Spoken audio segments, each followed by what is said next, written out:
देश की आज़ादी के बाद से बने इस बुधवारी मार्केट में कई समस्याएं विद्यमान हैं और इसी समस्या को लेकर आज हम का हाल है में चर्चा करेंगे। नमस्कार, मैं वीरेंद्र गहवई। बुधवारी बाजार के जो व्यापारी हैं वो परेशान हैं रेलवे के कई नियमों से और उनके कायदों से। किस तरह की परेशानी है और क्या समस्या है, इनसे जानते हैं कि क्यों ये समस्या अब तक दूर नहीं हो पा रही है। और जब सालों से ये यहाँ पर अपना व्यापार चला रहे हैं तो रेलवे इनको कोई व्यवस्था क्यों नहीं देती। किस तरह की समस्या है बुधवारी में अब तक। जैसा आप बता रहे थे कि सालों से ये मार्केट है, इस मार्केट में अब भी वो समस्या है और रेलवे इसको दूर नहीं करती, रेलवे सुनती नहीं है। क्यों सुन नहीं रही है, क्या समस्या है प्रमुख? सबसे बड़ी दिक्कत ये है कि रेलवे ने 2013-14 के बाद लाइसेंस शुल्क लेना बंद कर दिया। यह कारण विभिन्न जगह में रेलवे बोर्ड तक में जाने के बाद, हाई कोर्ट भी जाने के बाद, उनके भी आदेश होने के बाद में लगातार हमारे जो जनप्रतिनिधि हैं, तोखन साहू जी हों, अरुण साहू जी हों, अमर अग्रवाल जी हों, सारे लोग प्रयास कर चुके हैं। अधिकारी ये बोलते ज़रूर हैं कि हम आपका सारा निपटारा 2 महीने में, 3 महीने में कर देंगे, बाकी करते नहीं हैं। सबसे पहली दिक्कत ये है कि 2013-14 के बाद से लाइसेंस शुल्क लेना रेलवे ने बंद कर दिया है। जो रेलवे बोर्ड की पॉलिसी कहती है उसके अनुरूप इनको लाइसेंस शुल्क लेना चाहिए। अभी लगातार निरंतर प्रयास करने के बाद, ज्ञापन देने के बाद, जो हमारे जनप्रतिनिधि हैं उनके दबाव के बाद इन्होंने कुछ लोगों का बिल प्रस्तुत किया है लाइसेंस शुल्क का। वो भी रेलवे बोर्ड की पॉलिसी के अनुरूप नहीं है। वो कहाँ से बिल निकाले हैं, कैसा निकाले हैं, वो खुद जवाब नहीं दे पा रहे हैं। हम लोग आरटीआई में भी क्वेश्चन किए हैं तो उसका भी जवाब उन लोग गोलमोल देते हैं। दूसरा सबसे बड़ा समस्या है कि अभी जो स्टेशन के डेवलपमेंट के लिए वहाँ के नज़दीक के जो 13 होटल हैं और 5 अन्य दुकानें हैं, उनको विस्थापित करने की बात कर रहे हैं, वो हटाने की बात कर रहे हैं। तो हम लोग का उसमें कहना यही है कि आप उनको अन्यत्र जगह दे दो, क्योंकि 2006 में भी उनको बसाने के लिए अलग से जगह दी थी, अलग अलग जगह में वो लोग थे। तो एक साथ में उनको 2006 में जगह दी गई थी, जो कि उन लोगों ने स्वयं अपने खर्चे से उसको डेवलप किया और बनाया है। उसके बाद में रेलवे के पास इतनी ज़मीन है, वो कहीं भी 18 लोगों को विस्थापित कर सकती है। तो दूसरी मांग हम लोग की ये है। तो जब आप ये कहते हैं कि इनको दूसरी जगह दी जा सकती है, रेलवे के अफसर क्या कहते हैं? रेलवे के अफसर पहले तो मौखिक रूप से ज़रूर बोलते थे कि हम आपको जगह देंगे, उसके बाद हटाएंगे। उसके बाद में पीपी एक्ट में इन्होंने केस डाल दिया। मतलब लिख के तो कुछ देते नहीं है। पीपी एक्ट ये रेलवे की कोर्ट होती है, उसमें रेलवे ही जीतती है। तो कुछ लोग पीपी एक्ट के अगेंस्ट में हाई कोर्ट भी गए हैं। अच्छा। उनके केस कुछ लोग के लग गए हैं, कुछ लोग के लगने वाले हैं। क्योंकि पीपी एक्ट जो है रेलवे अपने हिसाब से ही चलाती है उसको, और रेलवे ही उसमें जीतती है। अभी आपको मैं बता रहा हूँ, झारसुगड़ा में भी ऐसे 16-17 लोगों को रेलवे ने नोटिस दिया था पीपी एक्ट का, और उसके बाद में वो हाई कोर्ट गए, हाई कोर्ट से उनको स्टे मिल गया। तो वो लोग एज इट इज़ हैं दुकान में अपने। जी। ये जो यहाँ पर रेलवे के लोग हैं, जो रेलवे क्षेत्र में, बुधवारी क्षेत्र में वर्षों से अपना दुकान चला रहे हैं, ऑक्शन का नया नियम आया है, बता रहे थे, उसमें क्या नया है और कैसे उसकी व्याख्या जो है गलत तरीके से कर रही है रेलवे के अफसर उसको व्याख्या को, जिसकी दुकान पुरानी जो इतने सालों से, 50 सालों से बैठा हुआ है, पीढ़ी दर पीढ़ी बैठे हैं, उनके दादा बैठे और सब बैठे हुए हैं, उस दुकानों के लिए उनका कहना यह है कि उस दुकानों की अधिकतम बोली की जाएगी।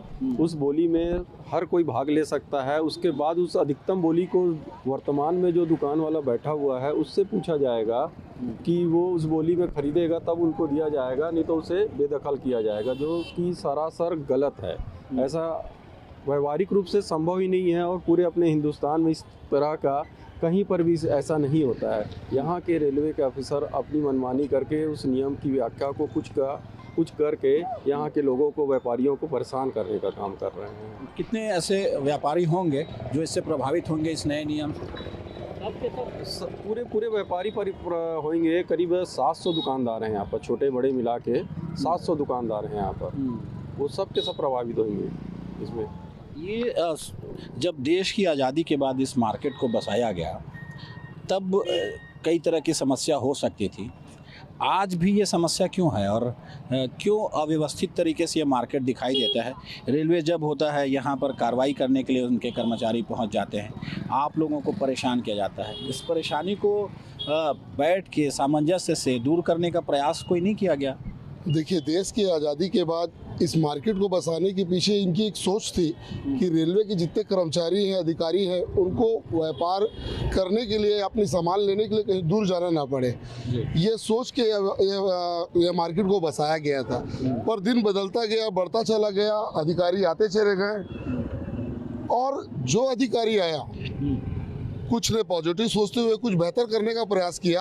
अब जब करने के लिए आगे बढ़े हमारी संघ के द्वारा या हमारे परिवार के द्वारा, तब उनका स्थानांतरण हो गया कहीं और। फिर उस समय नया कोई अधिकारी आया, वो अपने तरीक़े से फिर से हिटलर शाही बोल सकते हो आप, वो अपने एसी के रूम में बैठ के अपने नए नए नियमों को फरमान जारी कर दिए। उन्हें ये नहीं पता कि व्यापारी दिन भर मेहनत करने के बाद अपने परिवार का पेट पालने के लिए कितना मेहनत करता है, कितने लोगों का सामना करता है, कितनी उसकी पीड़ा होती है, तब जाके वो जो उनकी रोटी की व्यवस्था कर पाता है। इस सबसे तकलीफ से उनको कोई वास्ता नहीं है। वो एसी में आते हैं, बैठ के अपनी बात बोलते हैं और ऐसे ऐसे नियम लागू बताते हैं जो फॉलो करना मुश्किल है। अब ये बताइए, हम तो किराया देने के लिए तैयार हैं, आप हमसे किराया लो। आपने किराया लेना बंद कर दिया और हम लोग बार बार आपसे मांग करते हैं, हमसे किराया ले लीजिए, हमसे किराया ले लीजिए और डेवलप कीजिए। आप इतने साल किराया बंद करने के बाद अब किराए की शुरुआत करते हैं और हमसे कहते हैं कि किराए का जो विलम्ब शुल्क है वो देना पड़ेगा। विलम्ब शुल्क भी सामान्य नहीं है, किसी का 6 लाख, किसी का 5 लाख। अब ये बताइए, छोटे व्यापारी 5 लाख, 7 लाख, 25 लाख कहाँ से लाए? तो ये हमारी पीड़ा से इन अधिकारियों को कोई बहुत ज़्यादा लेना चाहिए। आप जब ये विलम्ब शुल्क की बात उठती है तो अधिकारियों से बातचीत नहीं करते? क्या बातचीत से कोई हल निकलने जैसा नहीं दिखता कि बातचीत से कोई हल निकल जाए, अधिकारी आपकी बात सुन ले? एक तो अधिकारियों को जब काम नहीं करना रहता तो आश्वासन देके टालने की कोशिश करते हैं, और अगर बात होती भी है तो वो नया नया नियम लाके हम लोगों को सर पे बैठा देते हैं। ये दिल्ली बोर्ड का नियम है, यहाँ का नियम है। वास्तव इनकी नीयत का खेल है। इनकी नीयत में जाकर पॉजिटिव आ जाए और लोगों के लिए कोई बेहतर करने की सोच आ जाए तो मुझे लगता है ये काम वो कर सकते हैं। बिल्कुल, नीयत सही होगी तो डेवलपमेंट भी हो जाएगा। हम सालों से बुधवारी बाज़ार देखते हैं। शहर में जब 1-2 मार्केट था, फेमस था, उस दौरान बुधवारी बाज़ार यहाँ का फेमस मार्केट हुआ करता था और व्यापार यहाँ पर चलता था। आसपास के गांव रेलवे से ये जुड़े हुए थे। तब से अब तक क्यों ये बेहतर डेवलप नहीं हो सका? आप सकरी तंग गलियाँ, पार्किंग की समस्या, कई समस्या ऐसे ही दिखती जब यहाँ से गुजर जाए, जाम की रोज़ की समस्या, इन समस्याओं से निजात दिलाने के लिए रेलवे कोई प्रयास करती दिखती है? ये लगभग 1948 से हावड़ा बंगाल रेलवे था, तब से ये मार्केट विकसित हुआ था और ये एक सोसाइटी टाइप का मार्केट था। जब रेलवे के कर्मचारी रिटायर होते थे तो उनको कुछ दुकान, उनके जीवन यापन के लिए कुछ दुकान दी जाती थी और कुछ जो सामाजिक लोग हैं उनको भी शुल्क पटा के और माने लाइसेंस शुल्क दी जाती थी। लेकिन जब से 2013, ये पहले जब ईडन गार्डन, ईस्ट गार्डन था, कलकत्ता था, तो हमारे सीनियर्स लोग भी कुछ बीच में किराया का लफड़ा हुआ था, वो फिर शांत हुआ 2013 में। फिर उन्होंने किराया बंद किया। किराया बंद करने के बाद फिर इन्होंने जो अभी आज लागू कर रहे हैं, इनको क्या एक थोड़ा सा व्यापारिक वर्क टाइप का लालच हो गया रेलवे को।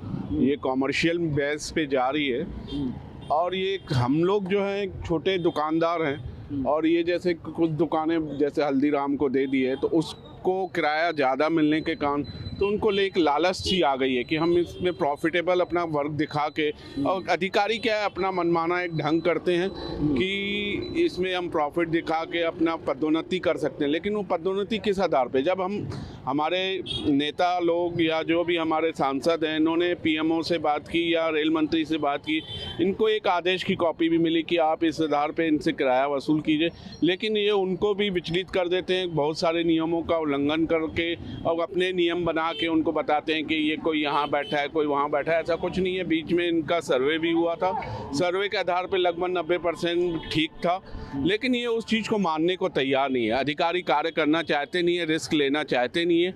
ये पूरा एक तरह से माने लोगों का षड्यंत्र है कि बुधवारी बाजार को किसी भी तरह से माने नुकसान पहुंचाना है। ये ऐसा होगा नहीं, क्योंकि हम लोग भी एक जागरूक नागरिक हैं और सरकार अभी 2 डबल इंजन की सरकार है, तो हम दूर तक दौड़ेंगे।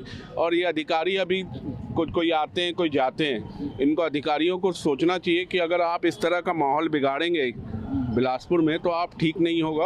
और बिल्कुल जिस तरह से अधिकारी यहाँ पर आते हैं और अपनी बात जब रोक रखने जाते हैं, उनकी बात सुनी नहीं जाती। आप बता रहे थे कि आपको कई गुना अब विलम्ब शुल्क मांगा जा रहा है। पहले तो रेलवे ने ये कहा कि हम किराया अभी नहीं लेंगे, और जब आप किराया देना चाहते हैं तो विलम्ब शुल्क गिनाया जा रहा है। जी हाँ। कब से बंद किया गया ये किराया लेना और कितना विलम्ब शुल्क? 2013 से हमारा किराया आना चाहिए 5 लाख रुपए, 6 लाख रुपए, उसका भेजे हैं 45 लाख और 56,000 रुपए। अच्छा। और उसमें किराया जो डैमरेज वगैरह लगा के भुगतान करने के लिए किया गया है, उसमें जुर्माना मिला के 3 लाख रुपए कुछ जुर्माना लगा दिए हैं। तो किराया हमने तो बंद नहीं किया है, रेलवे ने बंद किया है। तो हमारा कहने का मतलब जो भी है, जो किराया लागू हुआ है, जो रेलवे के हिसाब से 13 के बाद जो 15 तक है या 17 तक है, उसके बाद 24 का है, जो उसके हिसाब से अपना किराया लिया जाए।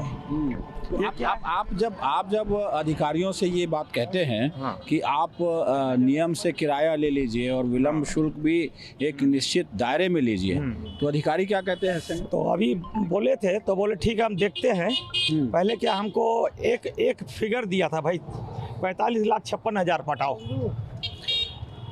45,56,000 पटाओ। तो हमने बोला ये क्या चीज़ का एक ही फिगर दी है, हमने बोले इसके डिटेल दो। तो फिर वो डिटेल बना के दे दिए हैं अपने हिसाब से। भाई अभी इतना 20%, 15% क्या क्या जोड़ के वो उसको बिल को भेज दिया, उसी फिगर में बना के भेज दिए। बिल्कुल। देखिए 2013 से इनसे किराया नहीं वसूला गया। ये किराया देने के लिए एग्री थे, लेकिन वसूला नहीं गया और अब विलम्ब शुल्क के नाम पर लाखों रुपए लिया जा रहा है। आप बता रहे थे कि यहाँ पार्किंग के कई स्टैंड बने हुए थे, बेतरतीब पार्किंग है यहाँ पर। यहाँ एक बोर्ड लगा हुआ है जिसमें लिखा जा रहा है कि 2006 से यहाँ पर दोपहिया भी आप अंदर नहीं ले जा सकते। जब यहाँ पार्किंग स्टैंड है ही नहीं, ऐसे में पार्किंग कहाँ करेंगे? और यदि दोपहिया अंदर ले जाएंगे, कार्रवाई हो जाएगी, तो आपका व्यापार कैसे चलेगा? ये रेल अधिकारियों की हठधर्मिता है। आज से 25-30 साल पहले बुधवारी बाजार के 4 गेट हैं, चारों गेट में शेड बने हुए थे और रेल कर्मचारी ही उसका संचालन करते थे। और वो लोग एक मिनिमम शुल्क लेके पार्किंग को व्यवस्थित करते थे। साइकिल या मोटरसाइकिल वहाँ पर रहती थी। अब वो धीरे धीरे सभी स्टैंड को उन्होंने बंद कर दिया है। और ये आंध्रा स्कूल रोड वाले स्टैंड को तो उन लोगों ने टाई बार से घेर दिया है। तो इस स्थिति में साइकिल स्टैंड तो कहीं है ही नहीं और लोगों को तकलीफ तो है। बाज़ार के अंदर व्यापारियों को भी तकलीफ है, क्योंकि गाड़ियां अंदर जाती हैं और बाहर तो कोई रखता नहीं, रखने की जगह भी नहीं है। उनकी सुरक्षा की भी बात है। तो ये अधिकारियों को सोचने का विषय है कि ये लोग व्यवस्थित करें बाज़ार को। व्यवस्थित न करने के बजाय वो लोग और अड़चने पैदा करते हैं और विभिन्न प्रकार के नियम कानून को लाके और परेशान करने का काम करते हैं। हम बहुत देर से देख रहे हैं कि यहाँ पर जानवर भी बहुत घूम रहे हैं और गंदगी ऐसी पसरी हुई है कि बदबू है। क्या इसके लिए जिम्मेदार रेलवे प्रशासन है कि संग इनकी साफ सफाई करना चाहिए? आप नहीं, ये तो काम तो रेल प्रशासन का ही है। जब लाइसेंस शुल्क लिया जाता था तो 10% सीसी चार्ज लिया जाता है। सीसी चार्ज का मतलब ये है कि साफ सफाई के लिए। तो वो तो शुल्क व्यापारियों से वसूल लिया जाता था और वो तो काम रेलवे का ही है साफ सफाई का। और वो लोग की अलग से संस्था है, अलग से उनके कर्मचारी हैं। सतही तौर पे सवेरे सवेरे झाड़ू वगैरह लगता है। बाकी ये सब जो मवेशी वगैरह जो हैं या और कोई मेजर कोई ऐसा सफाई का मामला आ जाता है तो ये रेलवे वाले नहीं करते। लेकिन अब ये कहा जाता है कि गवर्नमेंट ये चाहती है कि जो बिलासपुर का रेलवे स्टेशन है वो एयरपोर्ट की तर्ज पे बन जाए, बड़े व्यवस्थित तरीके से उसको डेवलपमेंट किया जा रहा है, मॉल के तरह वह दिखाई देगा, एयरपोर्ट की तरह होगा, वहाँ सारी सुविधाएं होंगी। ऐसे में आपको शिफ्टिंग का भी कहा जा रहा है कि कुछ लोगों को शिफ्ट किया जाएगा। क्या रेलवे जिस तरह की बात कह रहा है कि एयरपोर्ट की तर्ज पे रेलवे स्टेशन डेवलप होगा, ऐसा दिखाई देता है कि वो डेवलपमेंट हो रहा है और आप उसमें प्रभावित नहीं हो रहे हैं? आपके हितों का ध्यान रखा जा रहा है उसमें? हमारे हितों का कतई ध्यान नहीं रखा जा रहा है। और शिफ्टिंग करने की बात होती तो दिगर बात थी, वो तो जगह देने के लिए बोले ही नहीं रहे हैं कि हम आपको 18 दुकान को विस्थापित करके अन्यत्र जगह दे रहे हैं। और बिल भी अनाप शनाप, जिनका 5 लाख का बिल है उनको 50 लाख का बिल दिया जा रहा है। तो ये एक प्रकार से अड़चन पैदा करने वाली बात है। किसी का निदान अगर करना हो तो व्यापारी संघ के साथ बैठ के और विभिन्न मुद्दों पर चर्चा की जा सकती है और उसका निदान भी निकाला जा सकता है। दरअसल दिक्कत वही है कि अधिकारी 1 साल 2 साल से ज़्यादा रहते नहीं और वो लोग पुराने जो पेंडिंग काम है उनको करने पसंद नहीं करते जी। क्योंकि उनसे इनको कोई आवक नहीं है, किसी प्रकार का कोई प्रलोभन नहीं है, कोई उनको इंक्रीमेंट भी नहीं मिलता इसमें। जी। तो इसलिए उनका ध्यान इधर नहीं रहता। वो लोग अपना काला पीला करके कर रहे हैं करके टाइम पास करते हैं, 2 साल में 1.5 साल में निकल जाते हैं। लेकिन जैसा आप कह रहे हैं कि अधिकारी बदलते हैं तो फिर इस पे ध्यान नहीं दिया जाता, लेकिन कोई समस्या यदि स्थायी रूप से है तो उसका हल करना भी तो उन्हीं अधिकारियों का काम है, उनका दायित्व है। तो इतने सालों में ये समस्या हल नहीं हो सकी, आज़ादी के बाद से अब तक किसी तरह के हालात बने हुए हैं। अधिकारी अच्छे भी बीच में आए थे, उन लोगों ने कुछ डेवलपमेंट भी किया था। उसके बाद में अधिकारी अगर सकारात्मक सोच के आएंगे तो निश्चित रूप से हम लोग तो उम्मीद में हैं कि जरूर कोई ना कोई अच्छा अधिकारी आएगा तो सारी समस्याओं को हल करेगा। या बिल्कुल ये उम्मीद में है कि जब अच्छे अधिकारी आ जाएंगे तो समस्या हल हो जाएगी, लेकिन समस्या हल होती नहीं दिखाई दे रही है। ये बता रहे हैं कि आज़ादी के बाद ये मार्केट बना और तब से यहाँ जो समस्या थी वो समस्या जस की तस बनी हुई है, बल्कि और बढ़ती जा रही है। यहाँ पर गंदगी है, यहाँ पार्किंग नहीं है और शहर के मुख्य मार्केट में से एक है बुधवारी, और वो भी रेलवे परिसर में है। कहा जाता है रेलवे एयरपोर्ट की तरह बन रहा है। ये बुधवारी मार्केट कब अच्छा हो जाएगा? कभी लगता है कि अच्छा हो पाएगा? अब अच्छा का तो नहीं बोल सकते सर, इतना किराया बढ़ा दिए हैं। मैं 2011 में साल को मैं 1200 रुपये पटाता था, अभी 24,000 रुपये आया सालाना। अच्छा, बताइए कितना रेट बढ़ गया है। तो जिस एवज में आप किराया बढ़ा रहे हैं या किराया पटा रहे हैं, जी सर, उस एवज में आपको सुविधा भी बढ़ोतरी हुई? सुविधा नाम तो सर जीरो है पूरी। सुविधा तो है ही नहीं ना यहाँ। आप संडे के आएंगे तो आपको जाने का रास्ता नहीं मिलेगा, इतना जाम रहता है। आप यहाँ पैदल नहीं निकल सकते, गाड़ी की तो बात ही दूर रहे। अच्छा, हाँ, इतना जाम। ऐसे हालात क्यों रहते हैं यहाँ पे? ऐसा हालात इसलिए रहते हैं कि यहाँ साइकिल स्टैंड नहीं है। यहाँ पहले स्टैंड हुआ करते थे 2 ठो, एक इस तरफ रहा था, एक इस तरफ रहता था। स्टैंड को यहाँ से हटा दिया गया है। उसके नाम से जाम की स्थिति बनी रहती है। इधर सब्जी मार्केट है, लोग यहीं गाड़ी खड़ी करके अंदर चल देते हैं। अच्छा, लेकिन रेलवे ने एक नो पार्किंग एरिया घोषित किया है कि आप रेलवे के क्षेत्र में कहीं पे भी पार्किंग कर देंगे तो उसको उस पर शुल्क लिया जाएगा और नो पार्किंग 200 रुपये चार्ज किया जाएगा। 500 रुपये शुल्क 4 चक्का वालों के लिए 500 शुल्क और 2 चक्का वालों के लिए 200 शुल्क। अब ग्राहक रखे तो रखे कहाँ गाड़ी, बताइए ना। तो ऐसे में आपका व्यापार भी प्रभावित नहीं होता होगा कि जो लोग सर है ही नहीं ना सर, एकदम ठप हो गया। उसके बाद ये लोग तंग करते हैं, आए दिन तंग करते हैं। लेकिन अभी जो गवर्नमेंट है वो ये कहती है कि बिलासपुर का जो रेलवे स्टेशन है, रेलवे का जोनल मुख्यालय है, इस वजह से इसको बेहतर बना देंगे, हम एयरपोर्ट की तर्ज पे बना देंगे और तब आप यहाँ पर एयरपोर्ट जैसी सुविधा देखेंगे, मॉल जैसी सुविधा देखेंगे। क्या कुछ होता दिख रहा है? कुछ काम हो पाएगा कि बस शिफ्टिंग होगी और लोगों को परेशान किया जाएगा? मैंने बताया ना कि इनकी नीयत पे डिपेंड है। नीयत अगर इनकी पॉजिटिव हो जाएगी ना तो सबसे ज़्यादा आय देने वाला हमारा ये बिलासपुर है। और डेवलप करो ना, डेवलप के तो हम लोग साथ हैं, हम लोग सारे व्यापारी चाहते हैं कि हमारा स्टेशन बड़ा डेवलप हो, मगर आपको उन व्यापारियों के बारे में भी सोचना चाहिए जिस सोच के साथ इस मार्केट की शुरुआत हुई, इस स्टेशन की शुरुआत हुई, यहाँ के रेलवे के अधिकारियों की शुरुआत हुई, उनके व्यापार को लेकर शुरुआत हुई, उनकी सुविधाओं को लेकर शुरुआत हुई। आप एक तरफ डेवलप की बात करते हैं, अच्छी बात है, और एक तरफ आप व्यापारियों का दमन करने की कोशिश करते हैं, उनको कोई सुविधा देने का नाम देंगे नहीं बोलते हो, यहाँ से खदेड़ने का बात करते हो, तो ये सोच नियत समझ में नहीं आता। आप अपने बड़े साथियों को हल्दीराम के रूप में बड़ा एरिया देके स्थापित कर देते हैं और छोटे छोटे व्यापारियों को आप परेशान करते हो।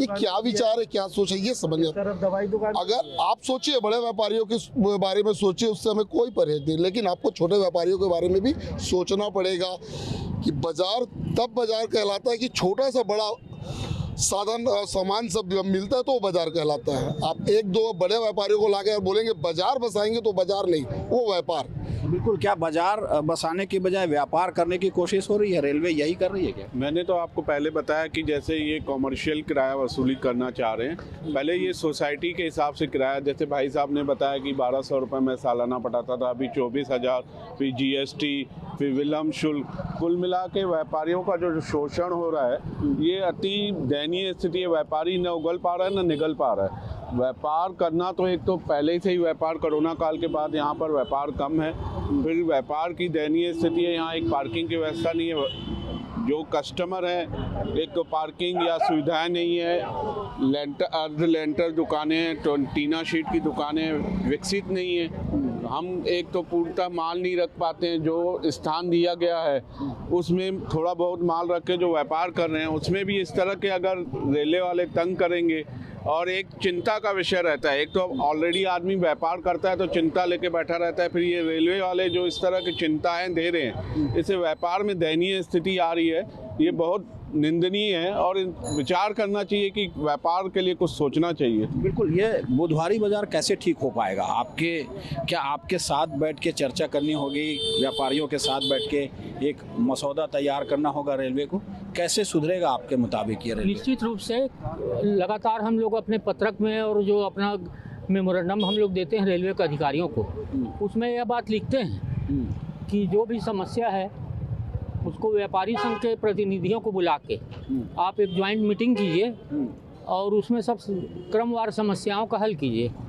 बाकी वो कभी बुलाते नहीं, वो हम लोग से मिलना ही नहीं चाहते। अच्छा। और जब से ये 18 दुकान के विस्थापन का मामला आया है तब तो लोग बदतमीजी से भी बात करते हैं। अच्छा, हाँ। अभी अधिकारी चाहते नहीं कि ये समस्या हल हो जाए? बिल्कुल कतई नहीं चाहते ये समस्या हल हो जाए, नहीं तो इस प्रकार से रेलवे बोर्ड के सर्कुलर की मतलब की अवहेलना करना और उच्च अधिकारियों की भी बात को ना मानना, जनप्रतिनिधियों को भी वो टरका देते हैं कि हम काम कर रहे हैं, करेंगे, बाकी ना करना, ये उनकी हठधर्मिता है। बिल्कुल, कर्मचारियों की, अधिकारियों की हठधर्मिता है कि जो बुधवारी बाजार के व्यापारी हैं वो परेशान हैं और सालों से इसी तरह से व्यापार करने को मजबूर है। अधिकारी ज़्यादा चार्ज ले रहे हैं, ओवर जो शुल्क है वो लिया जा रहा है, उसके बावजूद समस्या जस की तस है।